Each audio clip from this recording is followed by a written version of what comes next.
بعض اوقات کسی مشہور آدمی کو خوش قسمت سمجھ لیتا ہے اور پھر وہ کوشش کرتا ہے کہ جتنے بھی جتن کیے جائیں کسی بھی طریقے سے شہرت حاصل کی جائے. وہ اس طرح کر کے ہماری ملت کے جوان بھی، ہمارے لوگ بھی، پھر میں نے ایسے لوگوں کو بھی دیکھا ہے جو اگرچہ بہت بڑے کسی ادارے سے پڑھے ہوئے تھے اور مالدار تھے اور وزادار تھے، اور انہوں نے یہ دیکھا کہ پاکستان میں آ کر یہاں پہنچ کر مجھے خدمت کا کام کرنا چاہیے. آئے، اچھی نیتوں کے ساتھ آئے ہوں گے، کوئی ان کے پیچھے نیک مقاصد ہی ہوں گے، لیکن جب انہوں نے پاکستانی سیاست کا ماحول دیکھا نا تو پھر نہ ڈگریاں نہ تعلیم کچھ بھی نہیں، وہ جس طرح کا ماحول تھا اسی طرح کے بن گئے، روایتی ہو گئے. کسی نہ کسی کے پیچھے یوں ہی لوگ لگ جاتے ہیں اور طرز زندگی اختیار کرتے ہیں. ہمیں لگنا ہوتا ہے کسی نہ کسی کے پیچھے، ہم پیروی کرتے ہیں لوگوں کی، لوگوں کو دیکھتے ہیں، اس حساب سے ہم اپنے آپ کو مرتب کرتے ہیں. پھر میرے بھائیوں، ایک مسئلہ اور بھی ہوتا ہے. انسانوں میں صرف خوبیاں نہیں ہوتی، عام انسانوں میں بشری کمزوریاں بھی ہوتی ہیں. ہم بعض اوقات کسی کے پیچھے چلتے ہیں تو تعریفوں کے پل باندھتے ہیں، محبتوں اور عقیدتوں کا لمبا چوڑا اظہار کرتے ہیں، پھر تھوڑا سا ٹائم گزرتا ہے اور تھوڑا سا قرب ملتا ہے تو پھر ہمیں اس بندے میں خامیاں نظر آنی شروع ہو جاتی ہیں. کورے ورک کتاب نہیں ہوندے، پتھر دل گلاب نہیں ہوندے، سجنا پہلو ہی سوچ کے لائیں پھر یاراں نال حساب نہیں ہوندے. سوچتے نہیں، سمجھتے نہیں، غور نہیں کرتے، جذباتی فیصلے کرتے ہیں، ماحول جذباتی ہے. یا آپ دیکھیں نا، میں کسی جگہ پہ پہنچتا ہوں تو رکنا، بیٹھنا، چلنا پھرنا دوست مشکل کر دیتے ہیں. 1 منٹ کے لیے کہیں کیمرہ بند نہیں ہوتا. آپ بڑے تھکے ہوئے بھی ہوں تو آپ صحیح کر کے کہیں بیٹھ نہیں سکتے، چونکہ آپ کے چاروں جانب تو کیمرہ چل رہا ہے، کیسے بیٹھے؟ نبی کی زندگی بہترین نمونہ ہے. ایک کامل اسوہ حسنہ تمہیں دیتے ہیں، کامل، مکمل. نبی پاک علیہ الصلوۃ والسلام کا جو وجود اطہر ہے نا، ایسا وجود اس کے اندر اللہ تعالیٰ نے ظاہری اور باطنی، یہ میں کسی جوش سے نہیں بول رہا، میں بڑی ہوش سے بات کر رہا ہوں. آپ سے بھی گزارش کرتا ہوں ہوش سے سننا. یہ بات میں درجنوں اور بیسیوں کتب کا نچوڑ آپ کے سامنے رکھ رہا ہوں. اللہ تعالیٰ نے نبی پاک علیہ الصلوۃ والسلام کے اندر ظاہری باطنی ساری خوبیاں بھر کے اپنے محبوب کو دنیا میں مبعوث فرمایا ہے. نہیں کھلا دیے، وہ جس راہ چل دیے ہیں کوچے بسا دیے. بعض لوگ ناراض نہ ہونا مجھ سے، بعض لوگ ہنستے ہیں، سونا نہیں ہنستے، ہنستے ہیں پر سونا. سیدہ طیبہ طاہرہ حضرت عائشہ صدیقہ فرماتی ہیں حضور مسکراتے تھے لیکن اس مسکرانے میں بھی عجیب وزاداری تھی. ہنستے تھے کھل کھلا کے نہیں ہنستے تھے، اس میں کہا نہیں لگتا تھا، آوازیں نہیں پیدا ہوتی تھی. یعنی سونا ہنس بھی جاتے تھے لیکن اس کے اندر بھی عجیب لطافت تھی. وہ کیسا ہنسنا تھا؟ صحابہ فرماتے ہیں حضور ہنستے، مقدس دانتوں میں سوراخ تھا، زیر لب مسکراتے، اور وہ جو حضور کے مقدس دانتوں میں مقدس سوراخ تھا نا، جب حضور ہنستے اس سے نور نکلتا اور مسجد نبی کی دیواریں بھی روشن ہو جاتی. یعنی ایسا نہیں ہنسنا جس طرح کوئی میری طرح کا آدمی ہنستا ہے تو لوٹ پوٹ ہو جاتا ہے اور اس ہنسنے کے اندر کئی دفعہ وزاداری قائم نہیں رہتی، کئی دفعہ اس کے اندر وہ وقار قائم نہیں رہتا. حضور ہنستے تو تبسم کرتے، یعنی ہنس بھی رہے ہیں تو ہنسنا بھی بڑا ہی باکمال ہے. اور میرے اعلیٰ حضرت تو کہتے ہیں بس وہ ہنس پڑتے تھے، پھر جو عمر بھر کے رو رہے ہوتے تھے نا وہ حضور کا ہنسنا دیکھ کے ہنس پڑتے تھے. گویا نا جہاں جہاں خزاں ہوتی تھی بہار آ جاتی تھی، جہاں جہاں دکھ ہوتے تھے سکھ آ جاتے تھے، جہاں جہاں بھی کوئی کمزوری ہوتی تھی، خدا کہتے ہیں جس کی تسکین سے روتے ہوئے ہنس پڑے اس تبسم کی عادت پہ لاکھوں سلام۔ ایک تو ان کا ہنسنا بڑا باکمال تھا، اور پھر یہ تھا کہ ان کا رونا بھی بڑا باکمال تھا، بڑا باکمال۔ یعنی وہ کبھی رو پڑے اور کبھی کریم کی آنکھوں میں آنسو آ جائیں، اور کبھی ان کے چہرے پر افسردگی آ جائے تو یوں لگتا تھا کہ پھولوں نے کھلنا چھوڑ دیا ہے، کلیاں اپنی جگہ سے ہٹ گئی ہیں، سمندر نے کہا نہیں اب شور نہیں کرنا، یوں لگتا تھا کہ تتلیاں اپنی جگہوں پہ بیٹھ گئیں۔ جب وہ کبھی روتے تھے تو یوں محسوس ہوتا تھا کہ جیسے چاند کہتا ہے کہ نہیں اب میں نے نہیں کھل کے چمکنا، محبوب تو رو پڑے۔ اور کبھی کریم روئے، آنکھوں میں آنسو آئے، تو ان کے رونے میں حسن اتنا تھا، کمال اتنا تھا کہ جبریل امین آئے اور آ کے عرض گزار ہوئے، یا رسول اللہ سارے بھید جاننے والا رب پوچھتا ہے، کریم سے پوچھو نا، محبوب سے پوچھو نا روئے کیوں ہیں؟ یہ رو پڑے ہیں، کیوں روئے ہیں؟ سارے بھید جاننے والے مالک کیوں روئے؟ تو محبوب فرمانے لگے، جبریل امت کا قیامت کا حساب، قیامت کی گرمی، اللہ تعالیٰ کا کرسی عدالت میں اپنی شان کے لائق جلوہ افروز ہونا، امت کی کمزوریاں، سستیاں، غفلتیں، ان کو یاد کر کے رو پڑا ہوں، غم امت نے نڈھال کر دیا ہے۔ حضرت جبریل بارگاہ ایزوی سے پیغام لائے، محبوب کریم صلی اللہ تعالی علیہ وآلہ وسلم نے حضور روئے۔ تو جب جبریل امین یہ پیغام لے کے لوٹتے ہیں تو رب کریم نے کیا فرمایا؟ آپ کی توجہ ہے میری بات پر؟ مالک کریم نے کیا فرمایا؟ وہ آیت نازل ہوئی جس کے بارے میں امام زین العابدین رضی اللہ تعالیٰ عنہ فرماتے ہیں قرآن میں سب سے امید والی آیت یہ ہے۔ روئے حضور اور جناب جبریل پوچھ کر واپس گئے تو رب کریم نے فرمایا جا کے میرے محبوب سے فرما دیں وَلَسَوْفَ يُؤْتِيكَ رَبُّكَ فَتَرْضَىٰ، محبوب رب آپ کو اتنا دے گا کہ آپ اپنے رب سے راضی ہو جائیں گے۔ محبوب آپ کو راضی کریں گے، نہ روئیں، آپ کو راضی کریں گے آپ۔ اور حضور کیا فرماتے ہیں؟ فرمایا جب تک میرا ایک امتی بھی دوزخ میں میں کوئی نہیں راضی ہوتا۔ اللہ کیا جہنم اب بھی نہ سرد ہوگا؟ رو رو کے مصطفیٰ نے دریا بہا دیے۔ حضور کا ہنسنا بھی باکمال، رو دینا بھی باکمال، ان کا کسی بندے سے محبت سے اٹھ کے گلے لگانا بھی باکمال۔ اور کبھی حضور جلال کریں تو محبوب فرمانے لگے میں نے دعا مانگی ہے، اے اللہ اگر میں کسی کو جھڑک دوں تو اتنا ثواب دینا جتنا تو فرض نماز کا ثواب دیتا ہے۔ یہاں یہ بھی ہر زاویے سے، ہر نگاہ سے، میں کیا آپ کو عرض کروں، ہم نے نہ کبھی سیرت بیان کی میری طرح کے لوگوں نے، نہ قوم اس طرح سے سیرت کو پڑھتی ہے۔ سیرت نبوی کا ایک ایک پہلو کبھی کھولا جائے۔ یہ جو زمانے میں بے چینی پائی جاتی ہے نا، بے قراری پائی جاتی ہے، اور ذہنی انتشار ہے، اور فکری الجھاؤ ہے، اور ٹوٹتی بکھرتی سوچیں، یہ ساری ختم ہو جائیں، ایسا ٹھہراؤ نصیب ہو، جینے کا بھی مزہ آئے اور مرنے کا بھی مزہ آئے۔ اگر حضور کی سیرت مقدسہ کو سمجھا جائے تو محبوب کی زندگی ہر طرح سے کامل ہے، مکمل ہے، اکمل ہے۔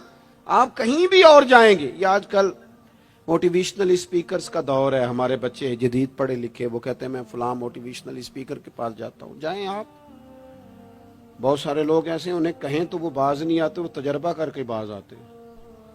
اور بالخصوص نئی نسل جو ہوتی ہے وہ بزرگوں کے تجربوں سے فائدہ نہیں اٹھاتی، وہ اپنے الگ سے تجربے کرنا چاہتی، اس کا بھی بڑا خطرناک نتیجہ برآمد ہوتا ہے۔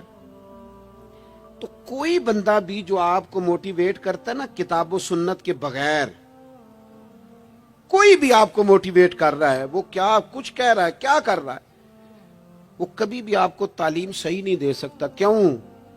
اس لیے کہ جو تعلیم وحی الہی کے بغیر ہوتی ہے وہ ناقص ہوتی ہے۔ انبیاء کی تعلیم وحی الہی کے ساتھ، لہذا اگر کوئی آدمی آپ کو موٹیویٹ کرتا ہے کتاب و سنت کے ساتھ، وہ آپ کو درست سمت لے کے جائے گا، ورنہ تو ہر آدمی آپ کو الجھا دے گا۔ میرے بھائی، نبی پاک کا اسوہ حسنہ، ہمارے ہاں لوگوں نے سنت شریعت سمجھ کس کو لیا ہے؟ ہمارے ہاں لوگوں نے سنت شریعت سمجھا ہے صرف پگڑی باندھ لی، بہت عظیم سنت ہے امامہ باندھنا۔ بعض لوگوں کا خیال ہے صرف داڑھی رکھنا، داڑھی بہت عظیم سنت، بہت عظیم سنت، انبیاء کرام کی پسند ہے۔ اور آپ کو پتہ ہے اللہ تعالیٰ نے عورتوں کو داڑھی دی ہی نہیں، یہ مرد کا زیور ہے۔ ہاں یہ مردانہ کام ہے، داڑھی مرد کا زیور ہے۔ اور پھر یہ آپ کے جسم کا حصہ ہے، داڑھی کا وزن کوئی نہیں ہوتا۔ پوچھ لیں جنہوں نے بڑی رکھی ہے، بے شک ان سے بھی پوچھ لیں، یہ وجود کا حصہ ہے، اس کا کوئی وزن، کوئی پریشانی۔ اور ایک اور بات نوجوانوں آپ سے کہہ دوں چلتے چلتے، بغیر داڑھی کے آپ سونے لگ رہے ہوں تو لوگ کہیں گے پیارے لگ رہے ہو، اچھے لگ رہے ہو، خوبصورت لگ رہے ہو۔ اور داڑھی کے ساتھ اگر کسی کو پیارے لگو نا تو جو تعریف کرے گا وہ تو تعریف ہی بڑی روحانی قسم کی ہے، وجدانی۔ یعنی آپ داڑھی کے ساتھ اچھے لگیں تو لوگ کہتے ہیں کتنا نورانی چہرہ ہے۔ اب دیکھو اس تعریف کے پیچھے جو جملوں کی ترتیب ہے اس میں حسن کتنا، داڑھی، امامہ، سفید لباس، اور پھر یہ کہ مسواک کرنا بڑی اعلیٰ سنتیں، میٹھا کھانا بڑی اعلیٰ سنت۔ لیکن یہی 4-5 سنتیں نہیں میرے بھائی حضور کی، یہ بہت بڑا مسئلہ ہے۔ بعض لوگ سمجھ فلاں جی سنت شریعت پہ عمل کرتا ہے، کیا کرتا ہے کہ داڑھی پگڑی والا ہے، وہ خدا کے بندے یہ عظیم سنت ہے، کون اس کا انکار کر رہا ہے؟ لیکن نبی پاک کا تو اسوہ حسنہ ہے، اس کے پیچھے تو پوری زندگی ہے۔ ادھر دیکھو میری، اچھا پھر ایک اور بات، بعض لوگ سمجھتے ہیں میٹھا بولنا صرف سنت ہے اور اخلاق کی علامت ہے، صرف میٹھا بولنا۔ آپ نے ناراض نہیں ہونا، میٹھا تو بعض بندے اپنے مطلب کے لیے بھی بولتے ہیں، وہ کام نکلوانے کے لیے بڑا میٹھا میٹھا بول رہے ہوتے ہیں۔ اور سنو میرے بھائی، صرف میٹھا بولنا ہی سنت نہیں، ہمیشہ سچ بولنا سنت ہے۔